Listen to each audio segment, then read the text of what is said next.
Hi everyone, and thanks for watching. This is Sharon, and today I'm going to share with you a project that I'm going to create using Gelatos from Faber-Castell.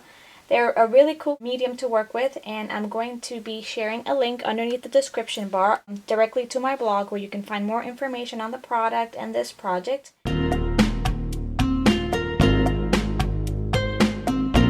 Today on this video, I'm just going to share how I play with them.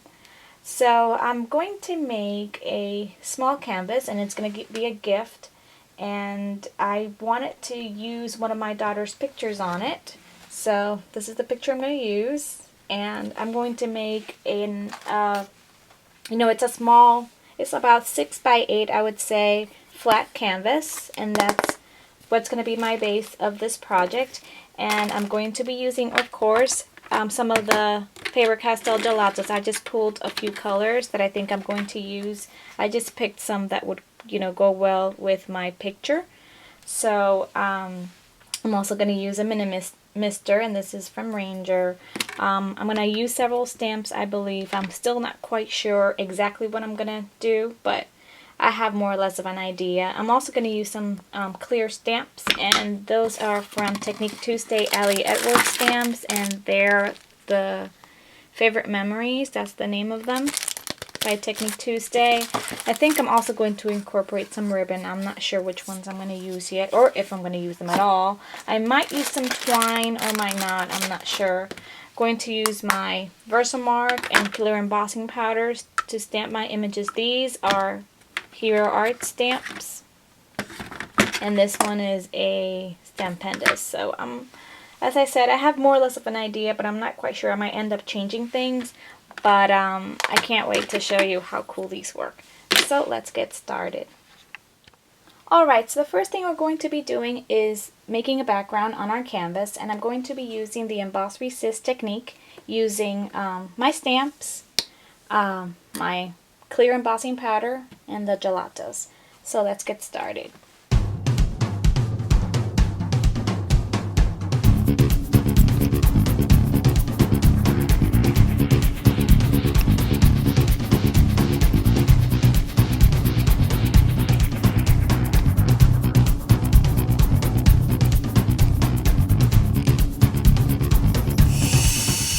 Okay, so I've embossed my bottom piece, which is the big stamp that I showed you. That's going to be along the bottom of my canvas, and I changed the angle on this so you could see the embossed image. Since it's clear embossing powder, I'm sure it was really hard to see as I was embossing, so I just wanted to make sure you saw the image, how it turned out. You have to be very careful when you're stamping on canvas, because if you don't apply the correct pressure, or if you don't ink your stamp well enough, you might not get a complete image. And I did stamp twice because the stamp wasn't big enough, for the length of the actual canvas. I stamped it right along there. Plus, I believe my picture's going to be there, so that'll be nice. There are, I don't know if you could see, I'm going to bring it up close, some little specks of like black embossing powder, I guess. In my clear, I guess mine wasn't completely clean, but it's fine because once I apply the color, you could barely see those. But I just wanted you to look at what the clear embossing looks on the canvas.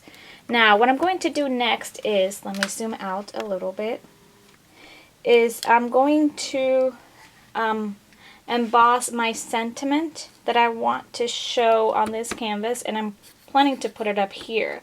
And it's a clear stamp, like I said, from Technique Tuesday, and it is a very, I don't know if you could see, but it's a very detailed stamp, so I really want to make sure that I stamp it on well there, for people to be able to read it when I stamp it there. So I want to make sure that it stamps properly. So what I'm going to do to make sure of that is first ink up my stamp really, really well, but also just add some cushioning behind my canvas. And this is just a stamping pad. It's just foam that allows me to really press on the stamp properly so the image is crisp and nice. So that's what I'm going to do now.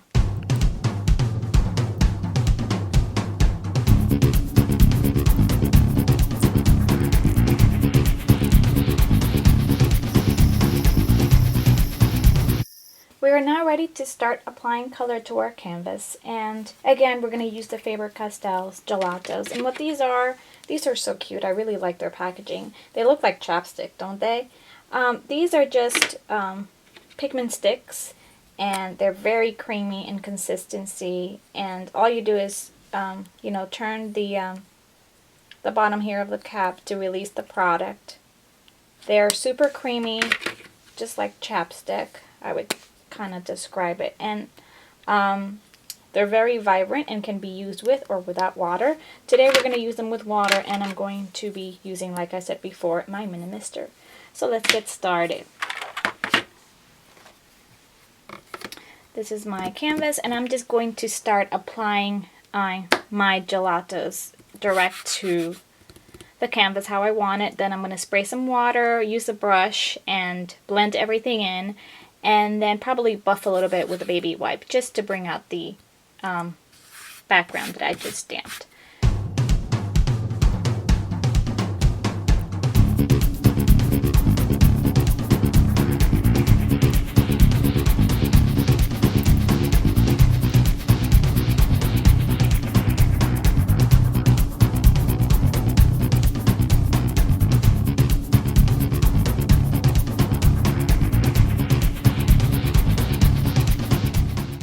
Okay, so like you saw, it's pretty easy to add color and then take away color, and I've used my baby wipe for that.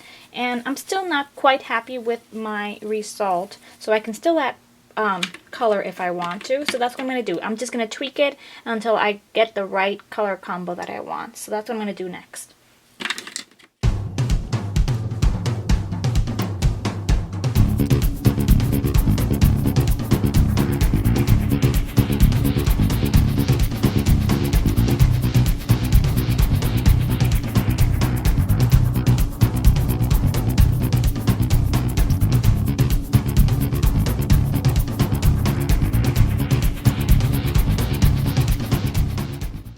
Okay, so I'm pretty happy with it, and as you saw, you can add and take away as much color as you want, and you can add as many different gelatos as you want. At one point I decided not to fuss too much with this area over here because that's where I'm going to put my picture.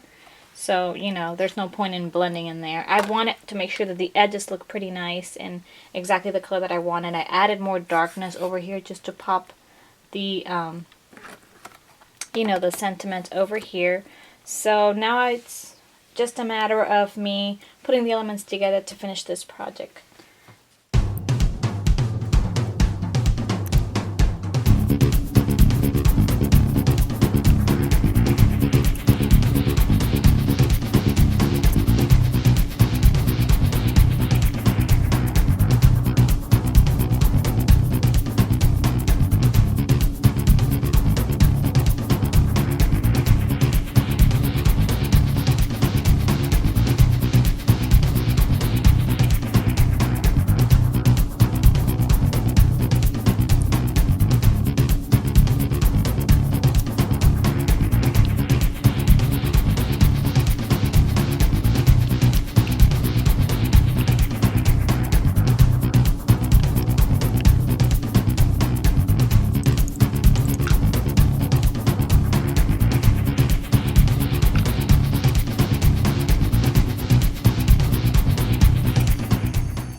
So I stamped my balloons, and now I'm going to color them in a little bit, and I'm going to use a different method, but I'm still going to use the gelato. So I'm just going to use just regular water and a paintbrush. Any paintbrush will do.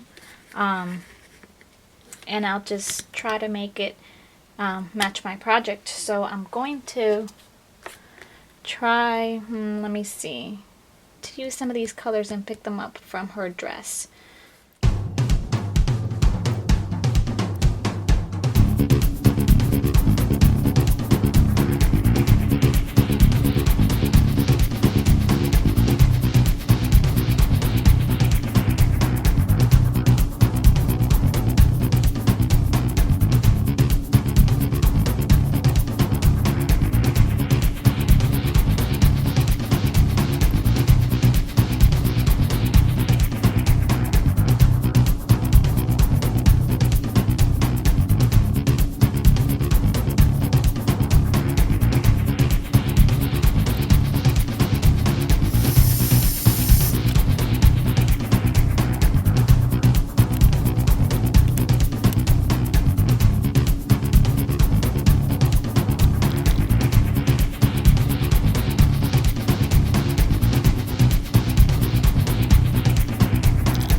so this is the final product, and there were a few things that you didn't see on video, and some of the things, for example, were when I accented the embossed words using permanent pens.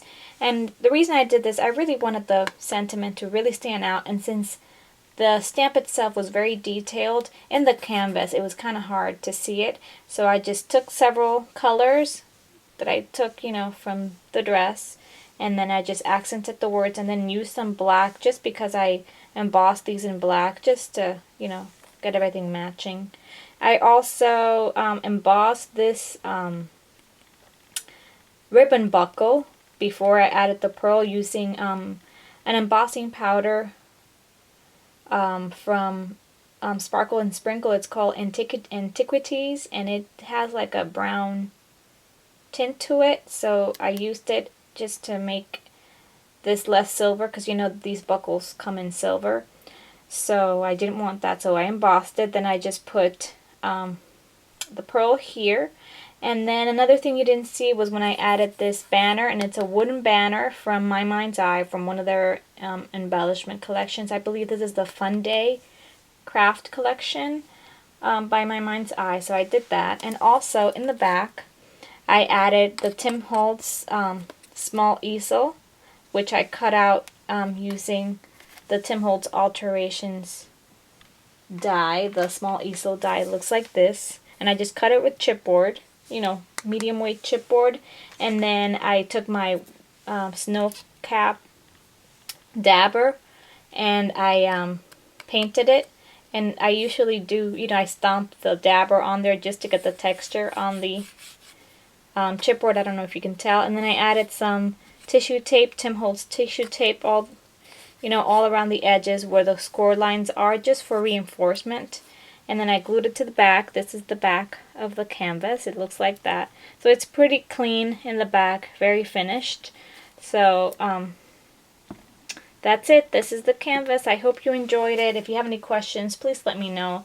I'll have a link underneath the description with more information on this project, the products that I used, and also still pictures of it. So thank you so much for watching. I hope you enjoyed. Bye.